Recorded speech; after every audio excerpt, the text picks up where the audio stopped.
جی وای تاسو کوم اړه دی اسد ته فرهاد ته اسد ته ودلته څنګه وروره خیر خیر دی بالکل برابر سلام فراده دا څوک دی دا خو زما د بچپن ملګری دی کنه اسد وروره دا زما ملګری دی کنه احتشام ها ها څنګه اختشامه احتشام سر وایا ته دلته کې ویټرې سوري سر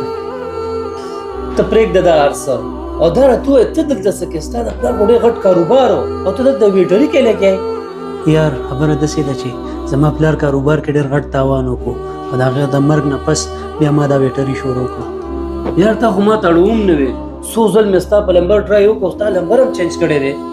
د پلار د مرګ نه پس موږ د هار مکري ته کډه ویوړه او بیا مې نمبر هم چینج کو بس ته پرېږده دا خبرې ته دلته کښېنه زما تا سره ډېرې خبرې دي بس فراز ګله بس اوس به دا د 2 روپو ویټر دلته کې موږ سره کېني احتشامه ما خو تا ته وویې که نه چې دا زما د بچپن ملګری دی وی بس تا د بچپن ملګری او زموږ سیټ ډېر غټ دی موږ ډېر غټ خلکو سره کېني پس اوس احتشامه دا ته څه ویې لګیایې پرېږده فرهاده دی ټیک وایي ته کښېنه زه تاله اوبه راوړم ته کښېنه وروره ورور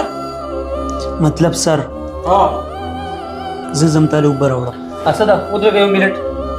احتشامه تا ته پته شته زما دا دومره غټ کاروبار او دا دومره حیثیت دا څنګه جوړ شوی دی څنګه جوړ شوی دی وای ولې چې خپه ولاړې خیر خو دی هسې بس یار ووایه که نه څه چل شوی دی یار د یو کاروبار موقع راغلی ده ښه نو څه چل دی او د هغې دپاره خو ډېرې پیسې پکار دي او تا ته ښه پته چې زما دومره وس نشته دی ما سره خو دونه پیسې نشته که نه ښه نو څونه پیسې پکار دي د هغې دپاره 10-15 لک روپۍ پکار دی بس دومره پیسو دپاره دا تندی راچولی دی ولې دا 10-15 لک روپۍ کمې دي څه دا دونه پیسې به چېرته نه راځي دا ګاډی شته که نه دا به خرڅ کړو یار ته څه ګپ لګی ما سره دا ګاډی خو ستا دی که نه زه ګپ نه لګوم دا ګاډی به خرڅ کړو چې څونه پیسې وکړي ته به خپل کاروبار شروع کړي ته څه غم کې ستا رور شته که نه راځه چې دا ګاډی بوځو مارکېټ ته زه چې ځو راځه ډېره مهرباني وروره تا ته پته نشته په دې به ته زما ډېر مدد وکړې ملګري ته ته مهرباني وې پرېږد دا ډرامه راځه چې دا ګاډی بوځو مارکېټ ته خرڅ کړو احتشامه چې کله په ما سخته وه نو داسې یوازې نه یم پرېښې او داسې وې چې نن په ده باندې سخته ده زه دې داسې پرېږدم فراز ګله ته داسې نه پوهېږي څه مطلب دا ستا فیصله ده یا به دې اخلي یا به ما اخلي دا ته څه وې هغه ځکه چې زه داسې کس سره نشم چلېدی ولې چې دا زموږ د لیول نه دی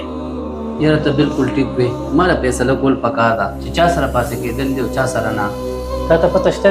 ما سوچ وکړو چې ما له همداسې انسان سره نه دی ګرځېدلی پکار چې څوک ملګری او انسانیت نه پېژني او صرف پیسه پېژني نو زه تا پرېږدم دا ته څه وې ته به د ده لپاره اوس ما پرېږدي او زه د خپل ملګري دپاره تا پرېږدم احتشامه چپ اوزه دلته نه په حیا کې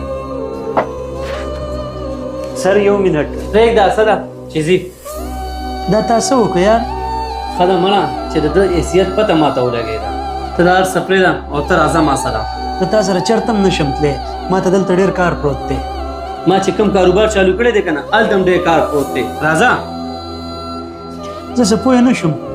زه چې کوم کاروبار چلوم د هغې دپاره ما ته یو پارټنر پکار دی او د ستا نه ښه پارټنر بل اړو شته نه ته پرېږده دا خبرې راځه هلته ډېر کار پروت دی مهرباني